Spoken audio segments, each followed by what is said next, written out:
Alright everyone, welcome back to another Star Wars Galaxy of Heroes video with Fat Phil, and today we're talking about the transitional period that Galaxy of Heroes is in right now, and that there's almost a new generation of Galaxy of Heroes players that are joining the game right now, that I think we're transitioning to a new generation of Star Wars Galaxy of Heroes.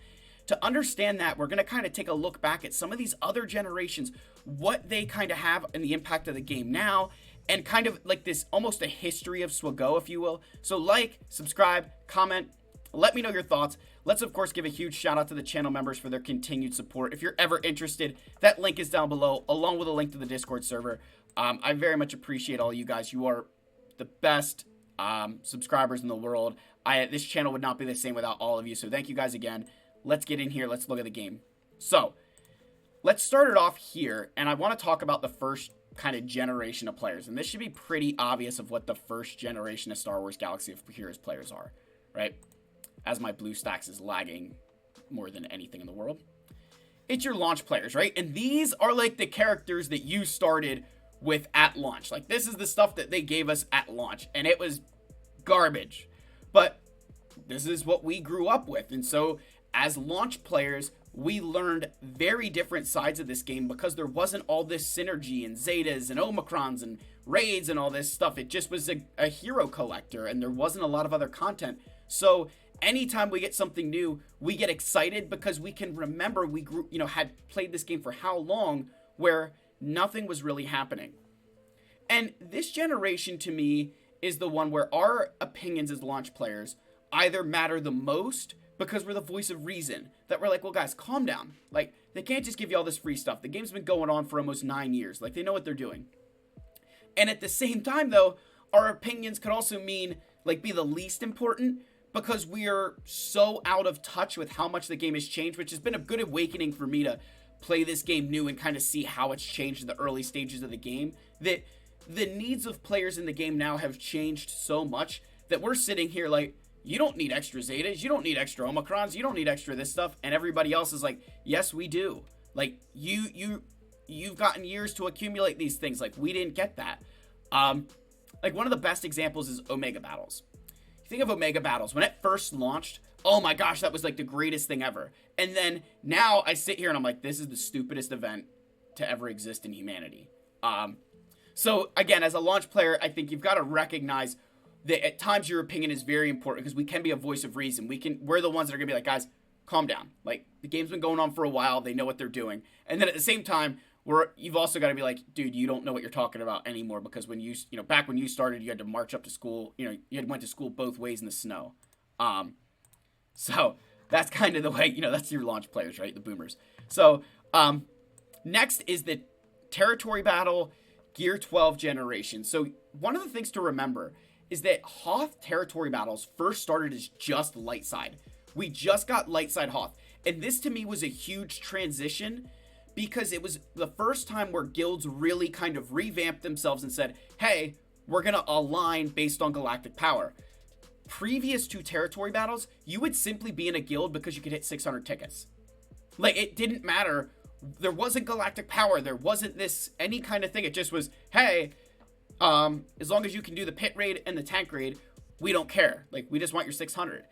And so your launch players, you'll often see, like, we take 600 very seriously, because when we were playing, that was what you were measured on, was your 600s. It wasn't measured on anything else. Then territory battles came in and changed a lot of that. It added a lot more performance perspective to this game, particularly in your guild. And at first, we only had light side Hoth, and then later, like a couple months later, we got territory wars and dark side Hoth. And so to me, this also kind of, again, changed the game, but still kind of in this same generation where it was so much more about building the things that your guild needed to maximize these events, because this was the premier stuff. This was the stuff that mattered the most to the game. And so I feel this generation kind of lost a little bit of the importance of 600, because back in the day, right before TB, if you didn't hit 600, you were booted from the guild. They'd bring in an alt account, hit 600, and then you'd, DM, be like, hey guys, I need to get back in. They'd be like, and then you'd get strikes and they would reset and kind of stuff. But yeah, like, you would literally get kicked from your guild about an hour before reset. They would go ahead, hit that 600 with an alt account, collect the tickets, and then they would bring you back in. Like, that was literally how it happened. Same thing with, like, even, like, territory battles, you know, at that time. I can remember where there'd be a lot of times where you would leave the guild for, like, if I was going on vacation, and I was like, hey, guys, I don't know that I'll be on, like, Wi-Fi. You would literally leave that guild. They'd bring in an alt account to take your spot, so they were hitting 600s, getting deployments, and then they'd bring you back in at the end of it. Like, this generation, to me, I think was one of the least selfish generations, because they still understood the value of 600 tickets, but I think more so understood the value of territory battles and territory wars and being on when your guild needs you. I think this generation, to me, really kind of understood some of the sides of the launch players, while also kind of saying, hey, guys, you know, like, 600 is important, but it's more important that I deploy and get other stuff done. So, like, this generation, to me, was kind of the next phase. And that lasted up until the Sith Raid launched. I think, to me, the Sith Raid was probably, I think, to me, this kind of, it didn't happen too long after Dark Side territory battles, but I think it definitely changed the way that players looked at the game. In my opinion, it started to usher in a little bit more selfishness into your account. That, hey, Imperial Probe Droid, kind of a trash character. I don't know that I want to build Colonel Stark. I want to build teams to get me through the heroic Sith Raid. I think this kind of brought in a bit more selfishness into the game, where the Sith Raid, more than any of the other raids, there wasn't these solo teams back then. So, like, you know, when everybody was soloing the Challenge Pit Raid, like, you just got placed based on your player ID, which was, like, the dumbest thing ever. But with the Sith Raid, if I could score one more point than you, I could try to guarantee myself better rewards. And so it kind of brought a little bit of selfishness, where it's better to focus on that raid rather than focusing on the territory battle stuff, because me doing a little bit better in territory battles isn't going to make a difference because it's 50 players. But me doing a little bit better in the raid can increase my rewards, which makes my account better. And so I think this generation kind of learned to be a little bit more selfish, and really kind of, I don't know, ushered in that, you know, a new phase, right? So then, with that heroic Sith Raid, we got all the way down to the next phase, right? And this phase lasted for a while until we got Geo territory battles. Geonosis territory battles was a really, really good update.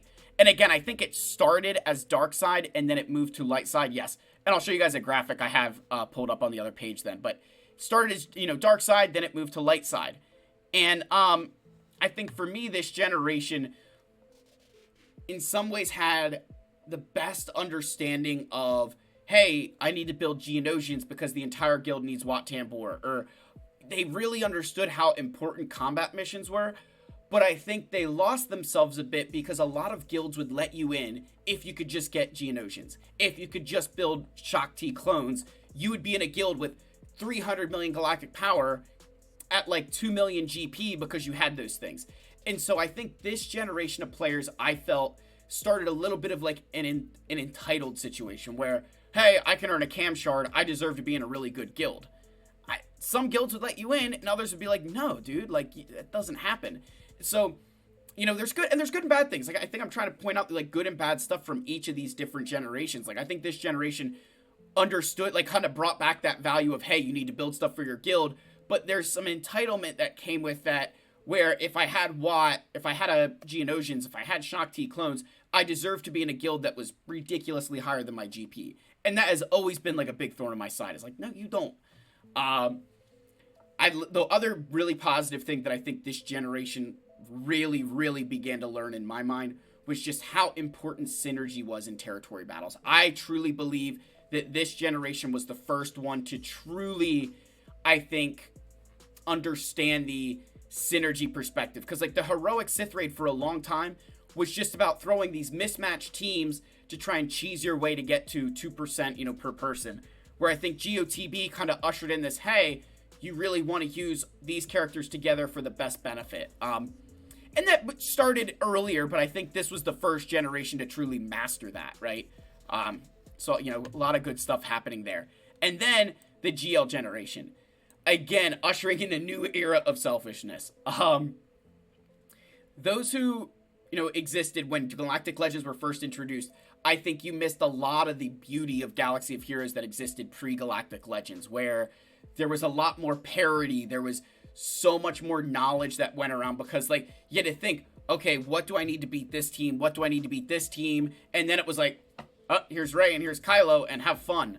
I think this generation, I feel, had the best understanding of the long term. That they could look and see, hey, in a year's time, I get this Galactic Legend if I continue this journey. I felt this generation was probably the most motivated to get things done because they were working towards these goals. They grew up with these long farms, so they don't get phased when these big things come into the game because that's all they've ever known, right? They didn't remember the time where, like, you know, that Luke journey event took like no time at all to build to, where to them it's like, I don't even think of Luke as this big journey because I get it so quickly compared to my Galactic Legends, you know? Like, I think this generation has the best understanding of long-term farms, but I think, again, some selfishness creeped in where I'm not building anything other than my GL, and I think this generation kind of molded a bit into the, you know, challenge pit raid and conquest generation.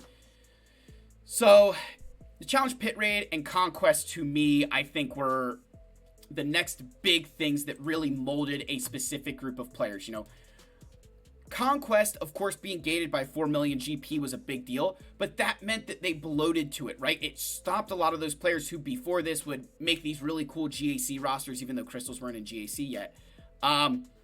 And so I think that, you know, your C pit and, you know, the challenge ranker raid definitely kind of ushered in a new phase where you built teams to a specific level. One, for the challenge pit raid, like you need them at Relic 5, right? But I also think that it started to mold players to say, hey, I also need to think about conquest. I need to think about things outside of these few areas I'm very comfortable with. So I think it started to expand the horizon a little bit. This generation, to me, and this generation kind of blur the lines a little bit. And again, this entitlement would creep in where you'd get a player with Supreme Leader Kylo Ren, and they'd be like, I can do 2% of the challenge pit rate. I deserve to be in a C pit guild. And you're like, yeah, you can score 2% of the total raid, but you're only scoring that in one phase. So you're not really helping us as much as you think you are, because I don't need help in phase 1. We need help in phases 2 and 3 and 4. And if you're no help there, then I'd rather have somebody else who's maybe going to score less, but going to score it in those other phases. And so this generation, to me, I think understood the value of having, like, this generation to me didn't understand the same value that this one did, where this generation was like, hey, having a lot of teams that can score a little bit of points is better than one major team to score a lot. That they saw that because, hey, I need that team for conquest. I can use them here and here. I think this was the generation really learned the value of having a broad roster, because they understood that I need them in all these different areas, right? So again, you know, you guys can see where we're heading here, right? Then the Grand Arena generation. When crystals moved from Squad Arena to Grand Arena, it ushered in probably the most selfish era of players. Because, and rightfully so in some ways, your entire crystal income, especially early in the game, could be completely dependent on GAC. And so you had to focus on it.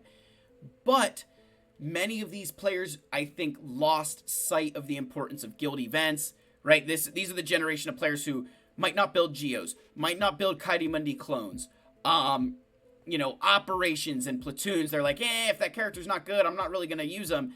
And so they would kind of, at times, leech off of guilds a little bit. You'd see it a lot where somebody'd be asking to be in a guild getting Watch Shards, and then they wouldn't have their own Geonosians. And they're like, oh, well, I'm building them. And then you'd look and it's like, you're not even close, you know? I think this generation, I feel, had the best understanding of they were the generation that I think understood the importance of crystals the most, because previous to all of this, your crystals were stuck in Squad Arena for these generations.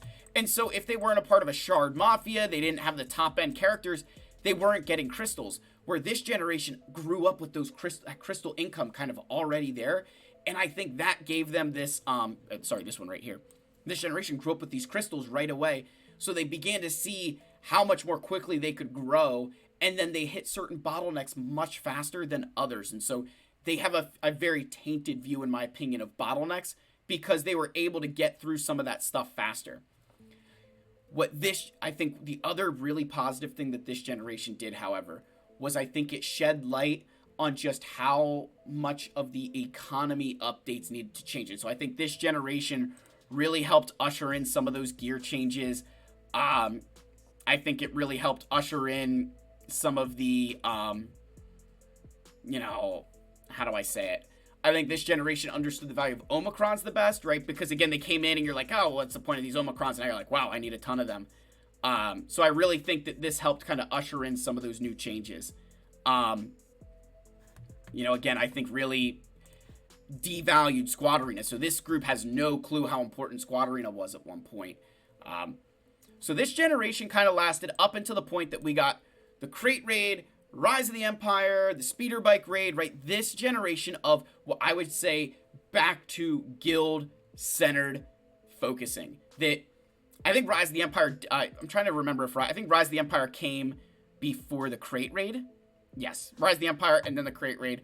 In my mind, what I really liked about all of these things, right, was that I think it ushered in this era where the importance of operations and helping your guild outweighed combat missions. And that was a big change from Geonosis territory battles. GOTB was completely about, you know, how many combat missions you could get done. Like, I could double and triple my GP at times with the amount of combat missions that you could get done if you built your account accordingly.